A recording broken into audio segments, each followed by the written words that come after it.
All right, guys. Tech Bravo coming to you from the global shed quarters of Bravo Technologies. I decided that I wanted to come out here and make a really quick Christmas ornament for my grandson, just to see how they are. Christmas is coming up. Maybe I could do a few ornaments. So I have this piece of wood. It's hardwood. It's about 3 millimeters. My dad's a woodworker and a craftsman in the woods. And he had this done on his planer for me just to play around with. I've already got it set in there, and I'm going to go to camera control and Lightburn and close it. We'll pick our camera. We'll get an image.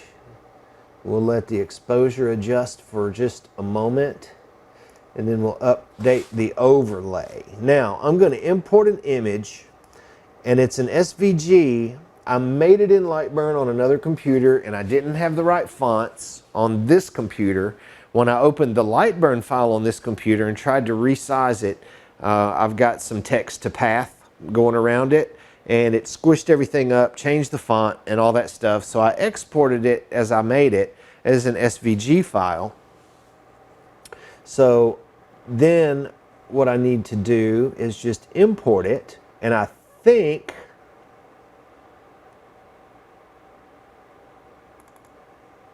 it'll just come right in. Now, the cuts I know nothing about. I need to double check. It's probably messed that up. I don't have this stuff set up in my library yet, but now I can drag the whole thing and get it over in the center. It's a little big, so we'll grab a control handle and pull it down just a little smaller where it'll fit, and all of the text stayed the same. That's wonderful. It does show that my lines that I'm not going to output seem to work, and my power settings seem to be there. So I'm ready to go. I've got my cut lines at 8 speed, 100 power. And I think I'm ready to go. I want to update the overlay one more time and turn on my air and my exhaust. Make sure my air's all the way up. And I always like to home it just to make sure that it's communicating. It looks like it's in a good spot. I want to look at my cuts real quick because I want that's a line. I want that to go first, and then the engraving, and then that one, and that looks like the order that it's in. So we're just going to hit start, and it took me about 10 minutes to make this design is all. So we're just going to hit start, and I'm going to open that sucker up so we can get a little bit better view. And I did not focus that dude at all, and it's doing something extremely weird, like not cutting what I want it to. Let's look at the preview. The preview is there. It's going to do the insides first, and then it's going to etch, and then it's going to cut it out. And that looks correct. My settings look correct. My focus is way off. So let's pull over here in the middle somewhere. I moved it around a little bit. We'll get it where it's about 1 millimeter up, like so. And we'll put that back in, close that, send it back home so gantry will be out of the way. And then we'll update the overlay, and you can see that spot on there that I messed up on. So I'm just going to grab this and move it out of the way just a little bit where it's not in that spot. Now, it should go.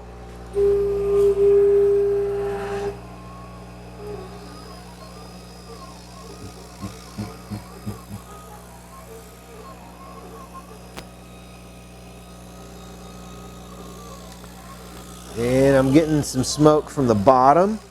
That's another good reason for the pin bed, is so that it'll evacuate that smoke at the bottom and it won't just smolder and char underneath there. Hopefully all of my cameras are capturing some good stuff, me especially. But I am going to start really working on some more videos for lasergods.com.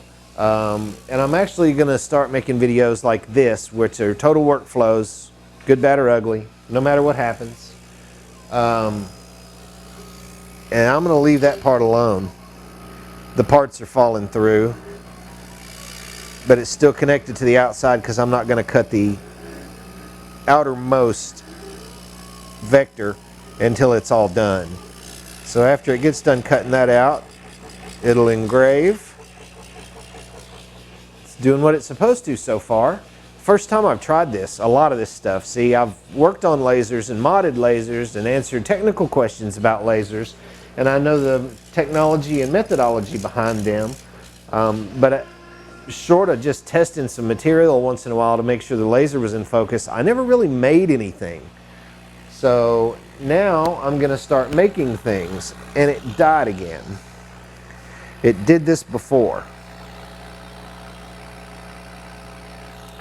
So I'm going to try to salvage it.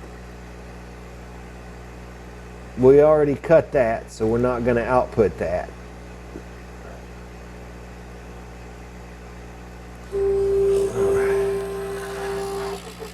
We're going to let it go over the etching again.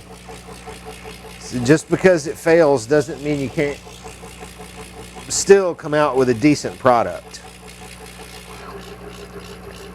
And I need to figure out where my issue is on the engraving, because it just killed it again. And I honestly have no idea why that's happening.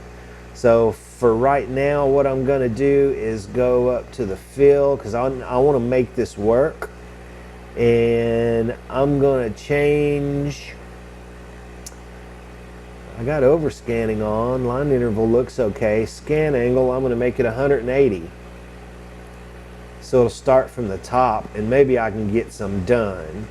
And we'll start again. And we're just practicing, playing. I'm wondering, this hasn't started happening until right now when I want to make a video of it. I moved my serial cables a little bit. I think they might have been picking up noise, even though I've tried to incorporate quite a bit of stuff. And I think that's what it was. It was my cable routing. Had them running right along that electrical there, because it's going to go ahead and do it now. Most of it. So I'm just going to keep going until I can get it done. And that may not happen. I don't understand what's going on. This is like the 4th video I've made, and I've promised that I would just let it go from start to finish. Good, bad, or ugly. But today, I have not been that successful. Yesterday, I made 3 or 4 or 5 items. I cut out some acrylic ones with no problems. I've been cutting this kind of stuff out, no problems. Been doing license plates, no problems. I even did a couple of these with no problems. And I did a video on whiteboard. And, oh yeah, I'm out of focus. I got it on manual focus. So yesterday I outputted quite a bit of stuff. I still think it's a noise thing. I moved my laser real close to this computer. Earlier today I had it sitting this way and had it pointing out because it was a pretty day.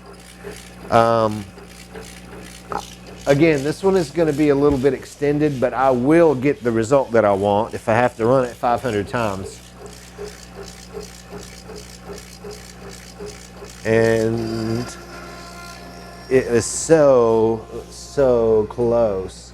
It's definitely a comm issue.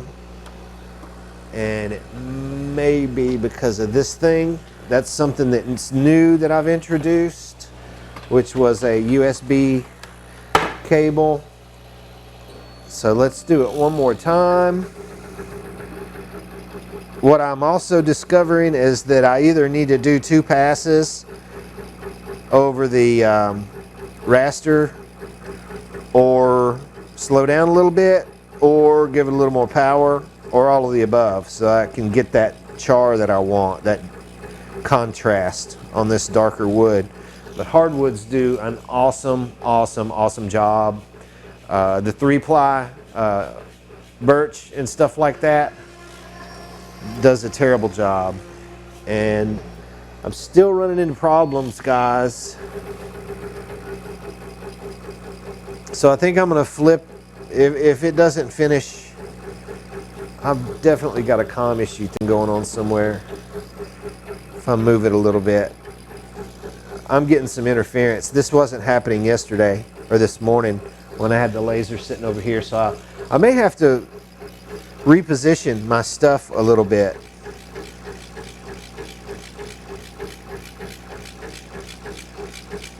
It gets so close. And I don't see any errors. It says busy.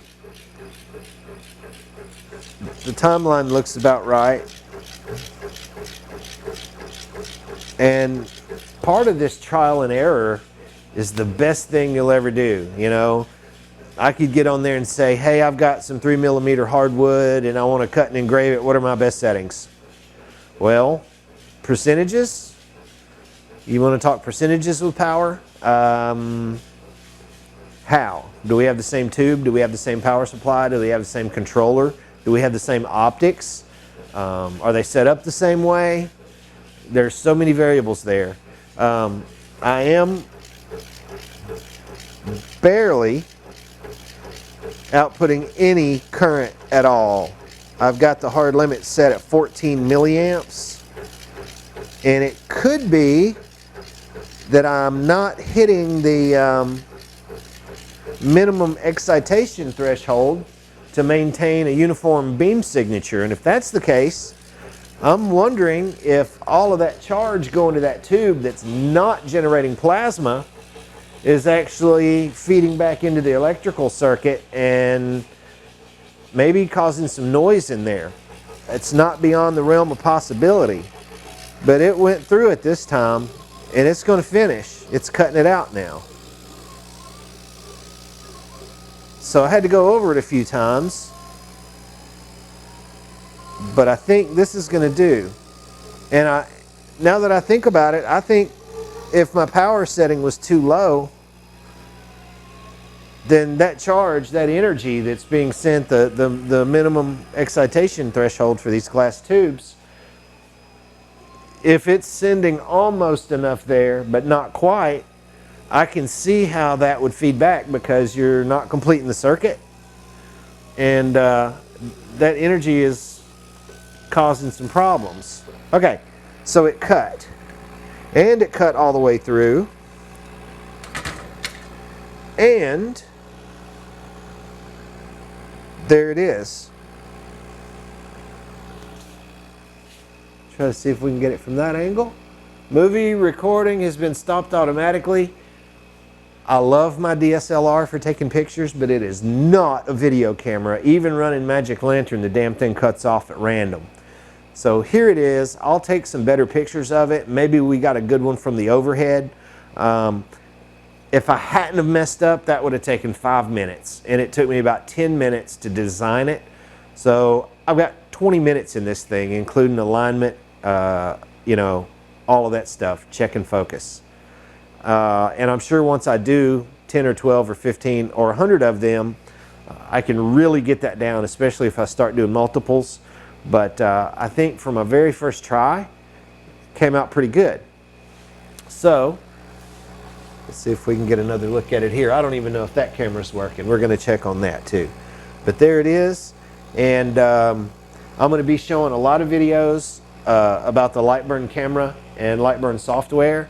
I'm just now starting to learn how to use it. I've been a proponent of it forever for what I knew that it could do. But the camera is a game changer for your workflow, material waste, using, you know, odd shaped designs. It doesn't matter if I put this frame in it or if I put this frame in it. I drop it in, pull a capture, and design right on top of it, and it puts it right where it needs to go.